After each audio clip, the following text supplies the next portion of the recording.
Bonjour à tous, je suis Florence Porcel, Community Manager officielle de l'univers et je vous souhaite la bienvenue dans le 41e épisode de ce podcast où je vais vous parler du système solaire, d'intrication quantique, de voyage dans l'espace et de fête de la science. Et commençons par le tweet de la semaine qui date du 16 septembre et qui est celui d'Elon Musk, le fondateur et dirigeant de la société SpaceX, se dit profondément honoré et reconnaissant de la confiance que la NASA place en SpaceX pour le futur des vols habités. Parce qu'en fait, c'est cette semaine que la NASA a choisi les deux compagnies privées qui s'occuperont du transport des astronautes vers l'ISS pour le compte des Américains, parce que depuis l'arrêt des navettes spatiales, il y a que les Russes qui peuvent envoyer des gens dans l'espace, et ça, les États-Unis, ils aiment pas trop être dépendants des Russes. Du coup, pouf, ils sous-traitent à SpaceX et à Boeing pour des contrats de partenariat de respectivement 2,6 et 4,2 milliards de dollars, ce qui n'est pas rien. La vidéo de présentation de la capsule CST-100 de Boeing est toute pourrite, mais en gros ce sera pas tellement différent d'un Soyuz finalement. Enfin en plus moderne quoi, et avec le même système d'atterrissage comprenant des parachutes. Par contre, du côté de SpaceX, ça vend vachement plus de rêves. Regardez-moi ce petit bolide comme il est beau. Et alors lui en plus il redescend sur un pas de tir grâce à des rétrofusées. Voilà, j'ai carrément hâte de le voir à l'œuvre. Et alors apparemment, les premiers vols habités sont prévus pour 2017, ce qui fait que Thomas Pesquet fera partie des derniers à partir dans l'ISS à bord d'un Soyuz, puisque sa mission est prévue à partir de décembre 2016. La NASA est donc en train de régler son problème de dépendance vis-à-vis de la Russie concernant les vols habités, mais elle est toujours complètement à l'ouest concernant un autre problème, celui des astéroïdes potentiellement dangereux. Alors pour vous donner une idée de là où on en est, elle doit cataloguer 90% des astéroïdes de 140 mètres et plus présentant un risque d'ici à 2020. Et là, elle en est seulement à 10%, autant dire qu'on est mal barré. Du coup, il y a quelques mois, un peu échaudé par la météorite de Tcheliabinsk que personne n'avait vu venir, l'ONU a décidé qu'il fallait peut-être qu'on pense à se sortir les doigts du cul, dis donc tous, et qu'élaborer une stratégie avec les différents partenaires internationaux pour gérer un astéroïde qui nous foncerait droit dessus serait pas une si mauvaise idée finalement. Alors je sais pas où ça en est cette histoire, amis journalistes scientifiques, je vous refile le bébé si ça vous intéresse de creuser la question.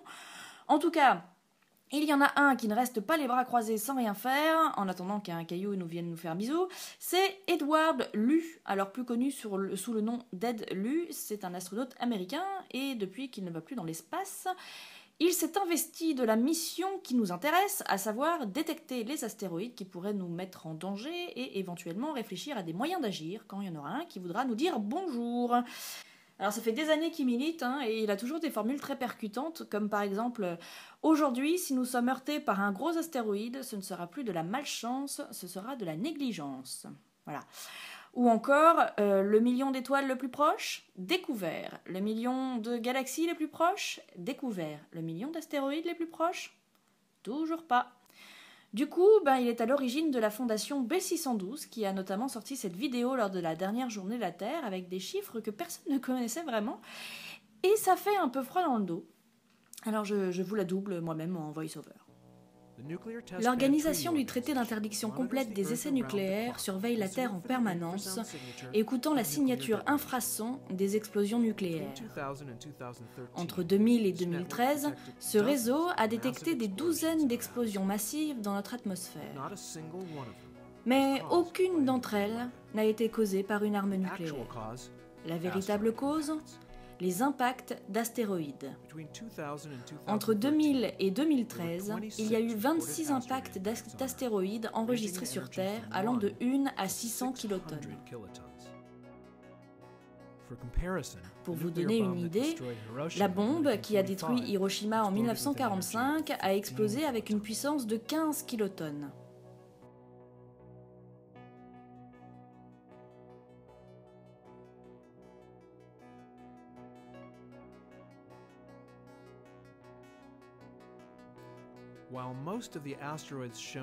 Bien que la plupart des astéroïdes aient explosé à de trop hautes altitudes pour provoquer des dommages au sol, ils nous rappellent que les impacts ne sont pas rares.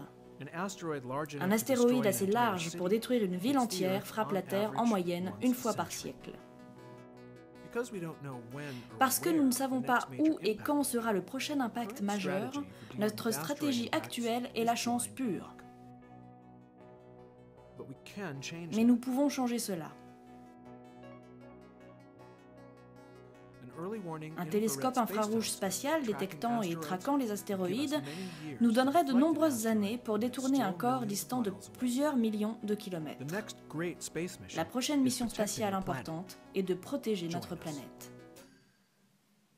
Voilà, heureusement, Ed Lu est là qui veille au gros grand grain cosmique. Bruce Willis à côté, c'est un petit rigolo. Sans rancune, hein, Bruce. Restons dans les petits corps célestes à explorer, mais cette fois-ci, à défaut de les attendre, c'est nous qui allons vers eux. L'info de la semaine concerne la mission Rosetta autour de la comète Churyumov-Gerasimenko, puisque le site de l'atterrissage du module Philae a été désigné lundi par les scientifiques. Il s'agira donc du site J qui se trouve ici, précisément. Voilà. Alors il reste à confirmer, et si jamais les nouvelles données concernant la surface annoncent de vilaines choses, alors le site Joker est le site C. Mais J a fait l'unanimité chez les chercheurs, donc ce serait dommage. Ensuite, il faudra juste espérer que le site J sera sans mauvaise surprise le jour J. Ouais, je suis hyper chaude pour faire des pubs LCL là. Ils veulent pas me signer un gros chèque? Non? Non, bon. J'aurais tenté. Bon, en attendant l'atterrissage prévu autour du 11 novembre, je vous remets l'animation du voyage parcouru par Rosetta et Philae ces 10 dernières années. Alors je sais, je l'ai déjà signalé 1000 fois, mais j'hallucine toujours autant qu'on puisse prévoir une trajectoire aussi incroyable, sur un temps aussi long, dans un espace aussi grand, pour finalement réussir à viser un caillou aussi petit, enfin par rapport à l'immensité de l'espace-temps. Hein. Et encore, il n'y a pas la trajectoire de la mise en orbite sur cette image.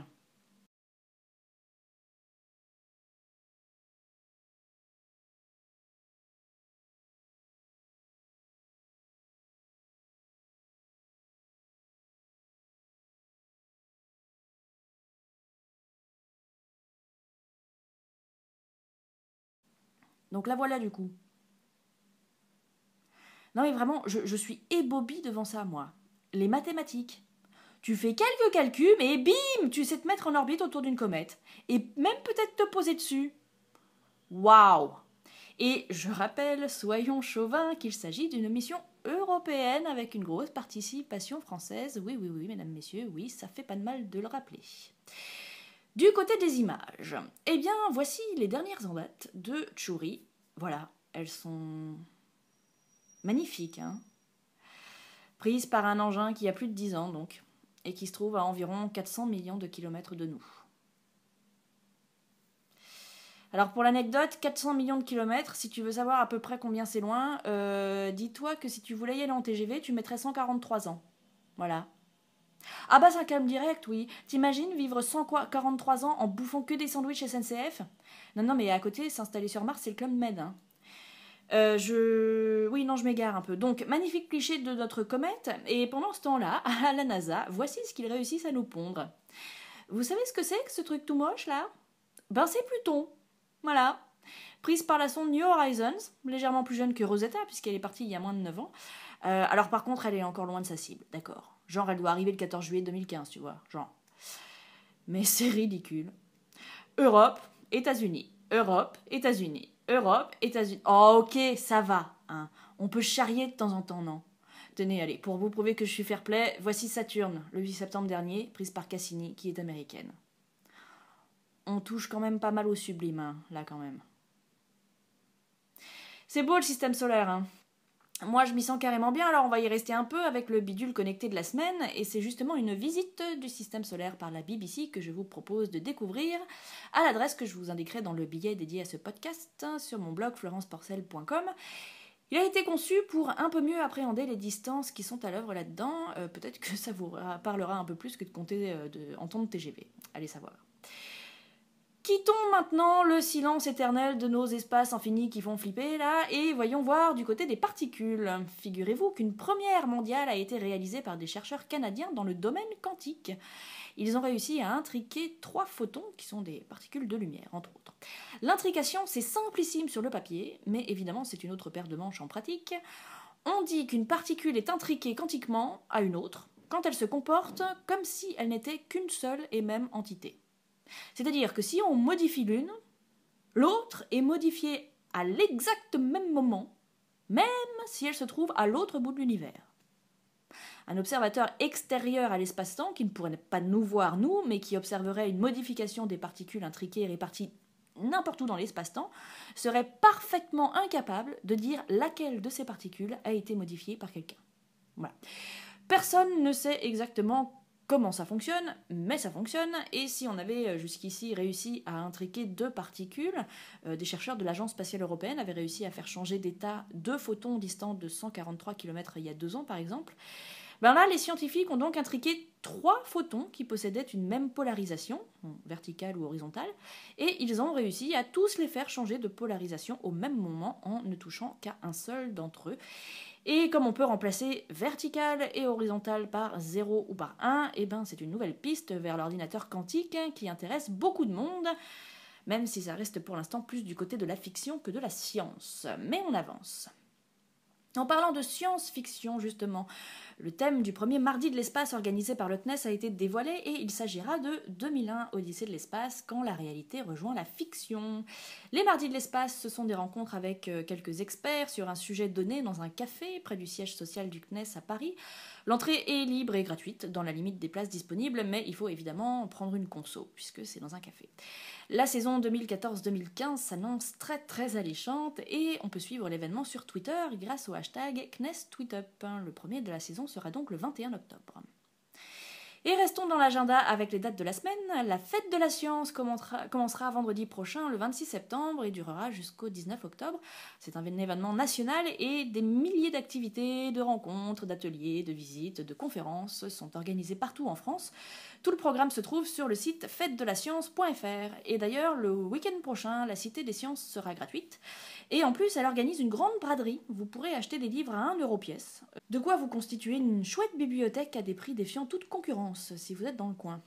Et j'en profite également pour vous signaler qu'aujourd'hui, le 20 septembre, c'est le jour de la nuit, et que si vous écoutez ce podcast à temps, vous pourrez sans doute participer à l'une des nombreuses manifestations organisées pour l'occasion. Alors le jour de la nuit, c'est le nom rigolo d'une opération de sensibilisation à la pollution lumineuse, à la protection de la biodiversité nocturne et du ciel étoilé. C'est la fin du 41e épisode de ce podcast. Merci beaucoup de l'avoir suivi. L'épisode 42 ne sortira pas la semaine prochaine parce que je passe une grosse partie de mon week-end à Réaumur, en Vendée, pour donner une conférence. N'hésitez pas à venir si vous êtes du coin, ça me fera plaisir de vous voir. Merci à tous pour les messages sur les différentes plateformes, que ce soit sur YouTube, sur mon blog, sur Twitter, sur Facebook, sur Google+, ou sur iTunes où vous pouvez mettre plein d'étoiles aussi. Et merci de m'avoir propulsé en tête de classement devant la NASA, ça me fait toujours un petit quelque chose. Si vous aimez ce podcast, je vous rappelle que vous pouvez voter pour lui, pour les Golden Blog Awards tous les jours pour le faire arriver dans la shortlist. C'est ensuite un jury qui décidera lequel méritera le prix dans la liste des 10 shortlistés. Le 8e épisode de ma tweet série Pendant ce temps-là dans l'univers est sorti. Il s'agit de l'actualité de l'univers vue par l'univers lui-même. Je m'éclate comme une gamine avec ça, vous pouvez pas savoir. J'adore. Je vais voir l'exoconférence ce mercredi 24 septembre. Si vous êtes dans la salle aussi, ça peut être rigolo de se retrouver après pour discuter 5 minutes. Donc faites signe. Et bien sûr, vous pouvez me retrouver sur Twitter, sur Facebook, sur mon blog florenceporcel.com et dans la tête au carré sur France Inter. En fin d'émission pour le quiz scientifique, tous les jours du lundi au jeudi. Prenez soin de vous, prenez soin de notre planète et n'oubliez pas de rester le nez en l'air à ne rien faire. À très vite.